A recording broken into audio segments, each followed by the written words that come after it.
ദൈവനാമത്തിന് മഹത്വമുണ്ടാകട്ടെ. A very good morning to all of U.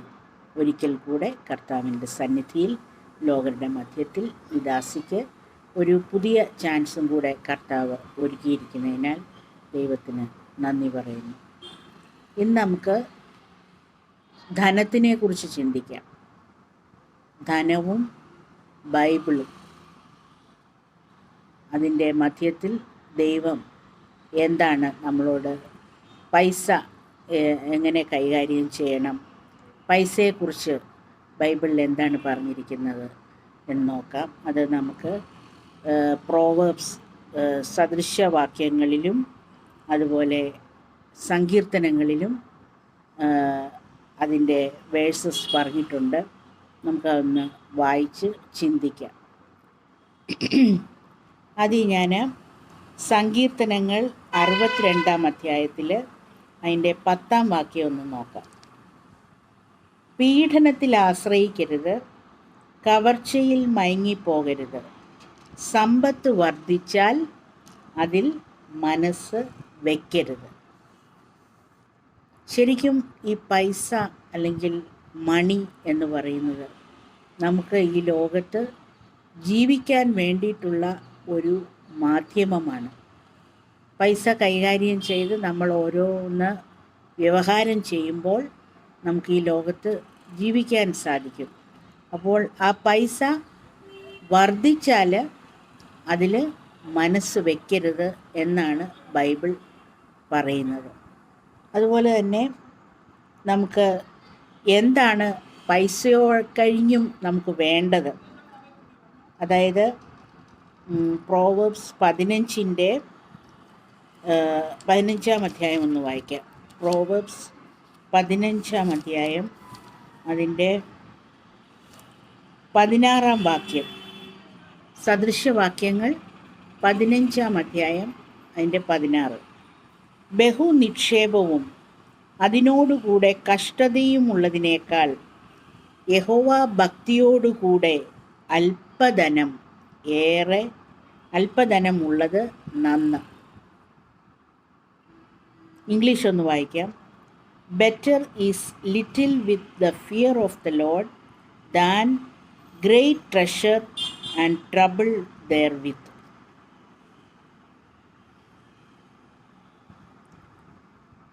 അതുപോലെ തന്നെ വേറെ ഒരു സ്ഥലത്ത് പറഞ്ഞിട്ടുണ്ട്, നീതിമാൻ്റെ വീട്ടിൽ വളരെ നിക്ഷേപമുണ്ട്, ദുഷ്ടൻ്റെ ആദായത്തിലോ അനർത്ഥമാകുന്നു. പ്രോവേർബ്സിലാണ് പറഞ്ഞിരിക്കുന്നത്. അതിൻ്റെ 15-ാം അധ്യായത്തിൽ പറഞ്ഞിട്ടുണ്ട്, അരിഷ്ടൻ്റെ ജീവനാളൊക്കെയും കഷ്ടകാലം, സന്തുഷ്ട ഹൃദയനോ നിത്യം ഉത്സവം.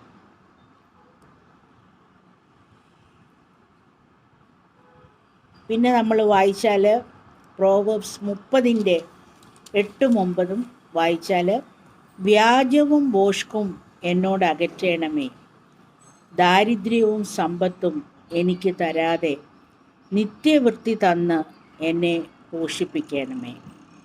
ഞാൻ തൃപ്തനായി തീർന്നിട്ട് യഹോവ ആർ എന്ന് എന്നെ നിഷേധിപ്പാനും ദരിദ്രനായി തീർന്നിട്ട് മോഷ്ടിച്ച് എൻ്റെ ദൈവത്തിൻ്റെ നാമത്തെ തീണ്ടിപ്പാനും സംഗതി വരരുതേ. ഇവിടെയൊക്കെ നമ്മൾ കണ്ടത് എന്താണ്? പൈസയെ നമ്മൾ ദൈവനാമ മഹത്വത്തിനായിട്ടാണ് യൂസ് ചെയ്യേണ്ടത്. അതുപോലെ ഇവിടെ പറഞ്ഞത്, നമുക്ക് വളരെ ബാങ്ക് ബാലൻസൊക്കെ ഒത്തിരി ഉണ്ടെങ്കിൽ നമുക്കതിനെക്കുറിച്ച് ഭയമായിരിക്കും. അതായത് അതിനോടുകൂടെ കഷ്ടതയാണുള്ളത്. ബഹുനിക്ഷേപവും അതിനോടുകൂടെ കഷ്ടതയും ഉള്ളതിനേക്കാൾ യഹോവ ഭക്തിയോടുകൂടെ അല്പധനം ഉള്ളത് നന്ന്. ഇവിടെ പറഞ്ഞേക്കുന്ന ദൈവത്തിൻ്റെ അല്പധനം എന്ന് പറയുന്നത് മനുഷ്യൻ്റെ അധികധനമാണ്. അപ്പോൾ ഇവിടെ നമ്മൾ കേട്ടത്, നമ്മൾ ഒത്തിരി വെട്ടിപ്പിടിക്കാൻ പോയാൽ അതിൻ്റെ കൂടെ നമുക്ക് കഷ്ടത നമ്മൾ ഏൽക്കേണ്ടി വരും. എന്നാൽ യഹോവ ഭക്തിയോടുകൂടെ യേശുക്രിസ്തുവിലുള്ള വിശ്വാസത്തോടുകൂടെ നമുക്കുള്ളത് കൊണ്ട് ഓണം പോലെ നമ്മൾ ജീവിച്ചാൽ നമുക്ക് വളരെയധികം സന്തോഷം മനസ്സിന് ഹൃദയത്തിൽ കിട്ടും. അതുപോലെ തന്നെ നമുക്ക് നമ്മുടെ വീട്ടുകാരുമൊത്ത് സന്തോഷിക്കാൻ പറ്റും. വ്യാജവും ഭോഷ്കും എന്നോട് അകറ്റണമേ, ദാരിദ്ര്യവും സമ്പത്തും എനിക്ക് തരാതെ നിത്യവൃത്തി തന്ന് എന്നെ പോഷിപ്പിക്കണമേ. അന്നെന്നുള്ള ആഹാരം നമുക്ക് കിട്ടുന്നെങ്കിൽ നമ്മളതിൽ വളരെ തൃപ്തിയായിരിക്കണം. അന്നന്ന് നമ്മളെ സമൃദ്ധിയോടെ ദൈവം നമ്മളെ നടത്തുവാണെങ്കിൽ ആ നടത്തിപ്പിൽ നമ്മൾ തൃപ്തിയുള്ളവരായിട്ടിരിക്കണം. അതായത് എന്തുകൊണ്ടാണ് ഇങ്ങനെ പറഞ്ഞിരിക്കുന്നത്? വ്യാജവും ഭോഷ്കും, വ്യാജ രീതിയിലും ഭോഷ്ക് രീതിയിലും നമ്മൾ ജീവിച്ച് പണമുണ്ടാക്കിയാൽ നമുക്ക് ദാരിദ്ര്യം വരും. സമ്പത്ത് കാണും, പക്ഷേ സമാധാനം കാണത്തില്ല. അതുകൊണ്ടാണ് ഇവിടെ പറഞ്ഞിരിക്കുന്നത്, അങ്ങനെ ഉണ്ടായാൽ, ദരിദ്രനായി തീർന്നാൽ, ഞാൻ തൃപ്തനായി തീർന്നിട്ട് യഹോവ ആർ എന്ന് എന്നെ നിഷേധിപ്പാനും, സമ്പത്ത് വർദ്ധിച്ചാൽ നമ്മൾ തിന്ന് തൃപ്തനായിട്ട് യഹോവ ആരെന്ന് ചോദിക്കാനായിട്ട് ഇടവരരുത്. എന്നാൽ ദരിദ്രനായിട്ട് തീർന്നിട്ട് മോഷ്ടിച്ച് ദൈവത്തിൻ്റെ നാമം ദൂഷിപ്പിക്കാനായിട്ട് ഇടവരരുത്. അതുകൊണ്ട് അന്നുള്ള ആഹാരം നമുക്ക് ദൈവം തരുവാൻ വേണ്ടി നമ്മൾ പ്രാർത്ഥിക്കണം. അന്നന്ന് സമൃദ്ധിയോടെ നടത്തുവാൻ വേണ്ടി പ്രാർത്ഥിക്കണം. അങ്ങനെയുള്ളിടത്ത്, അങ്ങനെയുള്ള ഒരു നീതിമാൻ്റെ വീട്ടിൽ വളരെ നിക്ഷേപം ദൈവം തരും. ദൈവത്തിന് മഹത്വം കൊടുത്ത് നമ്മൾ ജീവിക്കുവാണെങ്കിൽ ദൈവം നമ്മളെ ഇരട്ടി അനുഗ്രഹിക്കും. അതല്ലാതെ ദൈവത്തെ വേണ്ടെന്നും പറഞ്ഞ് ജീവിക്കുവാണെങ്കിൽ നമ്മൾ കടവും ദാരിദ്ര്യവും ഉണ്ടാക്കിയ പണമെല്ലാം നശിച്ചു പോവാനും ഇടവരും. അതുകൊണ്ട് ആ രീതിയിൽ കർത്താവിനെ മുന്നേ നിർത്തണം. കണ്ണാടി പോലെ മുന്നേ വെച്ചുകൊണ്ട് കർത്താവിൽ ആശ്രയിച്ചുകൊണ്ട് നമ്മൾ ജീവിക്കാനായിട്ട് നമുക്ക് ശ്രമിക്കാം. അതായത് അരിഷ്ടൻ്റെ ജീവനാൾ ഒക്കെയും കഷ്ടകാലമായിരിക്കും, എന്നാൽ സന്തുഷ്ട ഹൃദയനോ നിത്യം ഉത്സവം. സന്തോഷത്തോടെ നമുക്ക് ഈ ലോകത്ത് നമുക്ക് തന്ന അല്പകാലം ജീവിക്കാനായിട്ട് നമുക്ക് സാധിക്കണം. സന്തോഷത്തോടുകൂടെ, സമാധാനത്തോടുകൂടെ, സംതൃപ്തിയോടുകൂടെ നമുക്ക് ജീവിക്കാൻ സാധിക്കണം. നമുക്കുള്ളതിൽ നമ്മൾ വളരെ തൃപ്തിയുള്ളവരായിട്ടിരിക്കണം എന്നാണ് ബൈബിൾ പറയുന്നത്. ബഹുനിക്ഷേപവും അതിനോടുകൂടെ കഷ്ടതയും ഉള്ളതിനേക്കാൾ യഹോവ ഭക്തിയോടുകൂടെയുള്ള അല്പധനം ഏറെ നന്ന്. സമ്പത്തിൽ മനസ്സ് വയ്ക്കരുത്. നമ്മുടെ മനസ്സ് സമ്പത്തിൽ ഇടുവാൻ ഇടയാക്കരുത്. പീഡനത്തിൽ ആശ്രയിക്കരുത്. കവർച്ചയിൽ മയങ്ങിപ്പോകരുത്. സമ്പത്ത് വർദ്ധിച്ചാൽ അതിൽ മനസ്സ് വയ്ക്കരുത്. അപ്പോൾ നമ്മുടെ മുന്നോട്ടുള്ള ജീവിതകാലത്തിൽ കർത്താവിന് വേണ്ടി ജീവിക്കാം. കർത്താവിന് വേണ്ടി നമ്മുടെ സമ്പത്ത് ഉപയോഗിക്കാം. എന്തെല്ലാം കാര്യങ്ങൾ കർത്താവിന് വേണ്ടി നമുക്ക് ചെയ്യാൻ പറ്റും? നമ്മുടെ കുഞ്ഞുങ്ങളോടും അത് പറഞ്ഞു കൊടുക്കേണ്ടത് ഒരു ഉത്തരവാദിത്വ ബോധം നമ്മളിൽ ഉണ്ടായിരിക്കണം. അവർക്ക് കൊടുത്തിട്ടുള്ള സമ്പത്ത് ദൈവനാമ മഹത്വത്തിനായിട്ട് യൂസ് ചെയ്യാനായിട്ട് ദൈവം അവരെ ഇടയാക്കാൻ വേണ്ടി അവരെ ഉത്സാഹിപ്പിക്കണം. അതായത് അങ്ങനെ ചെയ്താൽ നമ്മുടെ തലമുറകൾ അനുഗ്രഹിക്കപ്പെടുന്നതായിട്ട് കാണാൻ സാധിക്കും. നമുക്ക് യഹോവ ഭക്തിയോടുകൂടിയുള്ള ധനത്തിന് ഏറെ മഹിമയാണ്. അങ്ങനെയുള്ള ഒരു വ്യക്തിക്ക് ആ വ്യക്തിയുടെ ഹൃദയം സന്തുഷ്ടമായിരിക്കും. എപ്പോഴും സന്തുഷ്ടമായിരിക്കും. പേടിയോ അരിഷ്ടതയോ ഒന്നും അദ്ദേഹത്തെ വേട്ടയാടത്തില്ല. എപ്പോഴും ദൈവത്തിലുള്ള ശാന്തി, ക്രിസ്തുവിലുള്ള സമാധാനം അദ്ദേഹത്തിൽ വാഴുന്നതായിട്ട് നമുക്ക് കാണുവാൻ സാധിക്കും. അതുകൊണ്ട് ദൈവം നമുക്ക് തന്നേക്കുന്ന സമ്പത്ത്, ആ സമ്പത്ത് ദൈവനാമ മഹത്വത്തിനായിട്ട് യൂസ് ചെയ്യാം. നമ്മൾ ആഹാരം കഴിക്കുമ്പോൾ നന്ദിയുള്ള ഹൃദയത്തോടുകൂടെ നമുക്ക് കഴിക്കാം. നമ്മളുടെ ആഹാരം മുന്നിൽ വരുമ്പോൾ അതിൻ്റെ പിന്നിൽ പ്രവർത്തിച്ച കരങ്ങൾ ഏറെയാണ്.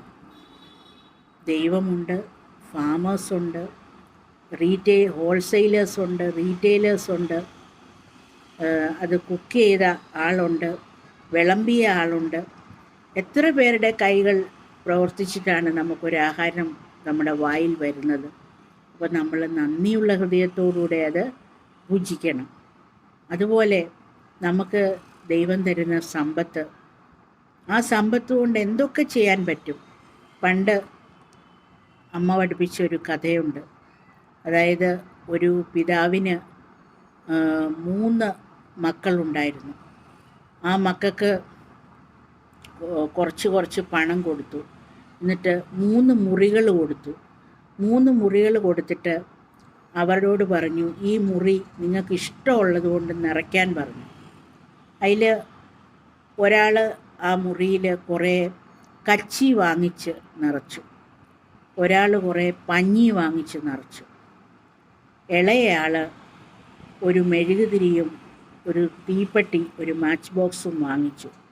എന്നിട്ട് ആ മാച്ച് ബോക്സിൽ തീപ്പെട്ടിക്കോലെടുത്ത് ആ മെഴുകുതിരി കത്തിച്ച് പ്രകാശം കൊണ്ട് ആ മുറി നിറച്ചതായിട്ട് പണ്ട് അമ്മ എനിക്ക് പറഞ്ഞു തന്ന ഒരു കഥ എൻ്റെ ഓർമ്മയിൽ വരുന്നു. ആ കഥയിൽ ആ പോയിൻ്റ് എന്നെ വളരെയധികം സ്വാധീനിച്ചിട്ടുണ്ട്.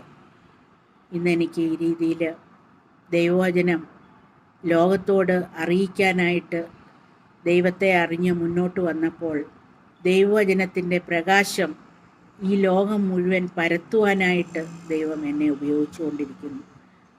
എന്നെ കേൾക്കുന്ന എല്ലാവർക്കും ആ രീതിയിൽ നമ്മുടെ കയ്യിലുള്ള ആ സമ്പത്ത് ദൈവനാമ മഹത്വത്തിനായിട്ട് ഉപയോഗിക്കാൻ സാധിക്കണം. അതായത് നന്മ ചെയ്യുവാൻ സാധിക്കണം. നന്മ പ്രവർത്തികൾ ചെയ്യാൻ ദൈവത്തിന് വേണ്ടി നമുക്ക് സാധിക്കണം. അതിനായിട്ട് ദൈവം ഇടയാക്കട്ടെ. അപ്പോൾ സമ്പത്തിൽ നമ്മൾ മനസ്സിടരുത്. സമ്പത്ത് നമ്മൾക്ക് ദൈവം തന്നേക്കുന്ന ഒരു ഗിഫ്റ്റാണ്, ദാനമാണ്. ആ ദാനത്തിനെ ദൈവനാമ മഹത്വത്തിനായിട്ട് നമ്മൾ യൂസ് ചെയ്യണം. അതിനായിട്ട് ദൈവം സഹായിക്കട്ടെ. അങ്ങനെ യൂസ് ചെയ്യുമ്പോൾ നമുക്ക് യഥാർത്ഥമായിട്ടുള്ള സന്തോഷം നമ്മുടെ ഹൃദയത്തിന് ഉണ്ടാകും. സന്തുഷ്ട ഹൃദയരായിരിക്കും. അതുപോലെ തന്നെ നമ്മുടെ സമ്പത്ത് കള്ളൻ മോട്ടിച്ചുകൊണ്ട് പോകത്തില്ല. നമുക്കതിനെക്കുറിച്ചുള്ള ഭാരവും പ്രയാസവും പേടിയും ഒന്നും വരില്ല. അങ്ങനെയാകുമ്പം നമ്മുടെ തലമുറകളും ആ രീതിയിൽ നമ്മെ അനുഗ്രഹിക്കപ്പെടുന്നതായിട്ട് നമുക്ക് കാണുവാൻ സാധിക്കും. അപ്പോൾ സമ്പത്ത് വർദ്ധിച്ചാൽ അതിൽ മനസ്സ് വയ്ക്കരുത്. അപ്പോൾ യഹോവ ഭക്തി എന്ന് പറയുന്നത് ജ്ഞാനത്തിൻ്റെ ആരംഭമാണ്. പരിശുദ്ധനെക്കുറിച്ചുള്ള പരിജ്ഞാനം വിവേകമാണ്. സദൃശവാക്യങ്ങളിൽ പറഞ്ഞിരിക്കുന്നതാണ്. അതുകൊണ്ട് ആ കർത്താവ് നമുക്ക് തരുന്ന സമ്പത്ത് നമുക്ക് നല്ല രീതിയിൽ ഉപയോഗിക്കാം. അതിനെ ദൈവനാമ മഹത്വത്തിനായിട്ട് ഉപയോഗിക്കാം. സന്തുഷ്ട ഹൃദയരായിരിക്കാം. നമ്മളെക്കുറിച്ച് മറ്റുള്ളവർ കർത്താവിൻ്റെ കൈക്കിണങ്ങുന്ന ആയുധങ്ങളാണ് എന്ന് പറയുവാനായിട്ട് ഇടയാക്കണം. ദൈവത്തിനായിട്ട് സഹായിക്കട്ടെ. അപ്പോൾ നമുക്ക് ദൈവം തരുന്ന സമ്പത്തിൽ നമുക്ക് ആശ്രയിക്കേണ്ട, ദൈവത്തിലും ദൈവവചനത്തിലും നമുക്ക് ആശ്രയിക്കാം. പരിശുദ്ധാത്മാവിൽ നമുക്ക് ശക്തിപ്പെട്ടുകൊണ്ട് ജീവിക്കാം. ദൈവം അതിനായിട്ട് ഇടയാക്കട്ടെ. അപ്പോൾ അങ്ങനെ നമ്മുടെ ജീവിതം മുന്നോട്ട് കൊണ്ടുപോകുമ്പോൾ നമ്മൾ വളരെയധികം നമ്മുടെ ജീവിതത്തിൽ സക്സസ് ആകും. നമ്മുടെ കുഞ്ഞുങ്ങളും ആ രീതിയിൽ അനുഗ്രഹിക്കപ്പെടുവാനായിട്ട് ദൈവം ഇടയാക്കും. ദൈവം അതിനായിട്ട് സഹായിക്കട്ടെ. എന്നെ ക്ഷമയോടെ കേട്ടിരുന്ന എല്ലാ വ്യക്തികൾക്കും എൻ്റെ പ്രത്യേകമായിട്ടുള്ള നന്ദി ഞാൻ അർപ്പിക്കുന്നു. കഴിഞ്ഞ ആഴ്ചക്കാലം ദൈവം അത്ഭുതകരമായിട്ട് നമ്മളെ നടത്തി. ദൈവത്തിൽ നമ്മൾ നമ്മുടെ ദൈവത്തിലുള്ള വിശ്വാസത്തിൽ ഡൗട്ടിടാതെ ദൈവത്തിലെല്ലാം സമർപ്പിച്ചു കഴിഞ്ഞാൽ ദൈവം നമ്മളെ ഏറ്റവും ചന്തവും ഉചിതവുമായിട്ട് നമ്മളെ നടത്തിയിരിക്കും. നമ്മുടെ കുടുംബത്തെയും ഈ ലോകത്തെയും ദൈവം ആ രീതിയിൽ നടത്തുവാൻ ദൈവം ശക്തനാണ്. ദേശത്ത് പാർത്ത് നമുക്ക് വിശ്വസ്തത ആചരിക്കുവാൻ ദൈവം ഇടയാക്കട്ടെ. ദൈവഹിതമെങ്കിൽ അടുത്ത ആഴ്ചയും നമുക്ക് വേറൊരു ചിന്തയുമായിട്ട് നമുക്ക് കടന്നു വരാം. ദൈവം അതിന് ഇടയാക്കട്ടെ. ഈ കർത്താവിൻ്റെ വചനം ഇഷ്ടപ്പെടുന്നവർക്ക് ഇത് സബ്സ്ക്രൈബ് ചെയ്യാനും ഷെയർ ചെയ്യാനുമുള്ള അധികാരമുണ്ട്. ദൈവം നിങ്ങളെ അതിനായിട്ട് ഉപയോഗിക്കട്ടെ.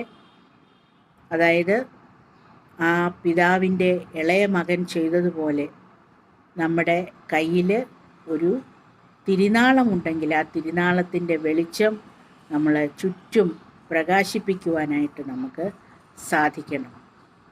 കർത്താവിൻ്റെ ഫ്രേഗ്രൻസ് നമുക്ക് പരത്തുവാനായിട്ട് ദൈവം നമ്മളെ ഉപയോഗിക്കുവാൻ ദൈവത്തിൽ നമുക്ക് നമ്മളെ തന്നെ സമർപ്പിക്കാം. ദൈവം അതിന് നമ്മെ ഇടയാക്കട്ടെ. എല്ലാവരും സന്തോഷമായിട്ടിരിക്കണം. ഇനി അടുത്ത ആഴ്ചക്കാലം നമുക്ക് കാണുവാൻ ദൈവം ഇടയാക്കട്ടെ.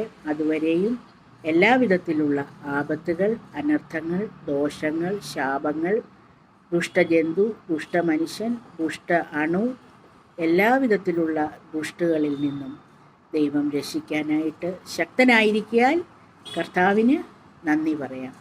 സന്തോഷമുള്ള ഹൃദയത്തോടുകൂടെ നമുക്ക് ഈ ആഴ്ച നമുക്ക് ജീവിക്കുവാൻ ദൈവം ഇടയാക്കട്ടെ. നമ്മുടെ സമ്പത്തിൽ നമുക്ക് ആശ്രയിക്കാതെ യഹോവയിൽ ആശ്രയിച്ചുകൊണ്ട് സമ്പത്തിൽ മനസ്സിടാതെ ദൈവനാമ മഹത്വത്തിനായിട്ട് അതിനെ ഉപയോഗിച്ചുകൊണ്ട് സന്തുഷ്ട ഹൃദയത്തോടും സമാധാനത്തോടും സംതൃപ്തിയോടും കൂടെ നമുക്ക് ജീവിക്കുവാൻ ദൈവം ഇടയാക്കട്ടെ. ദൈവം തന്നിരിക്കുന്നതിൽ തൃപ്തനായിട്ട് ഉള്ളതുകൊണ്ട് ഓണം പോലെ ജീവിക്കുവാനായിട്ട് നമുക്ക് ഓരോരുത്തർക്കും ദൈവം ഇടയാക്കട്ടെ. Thank you. God bless U.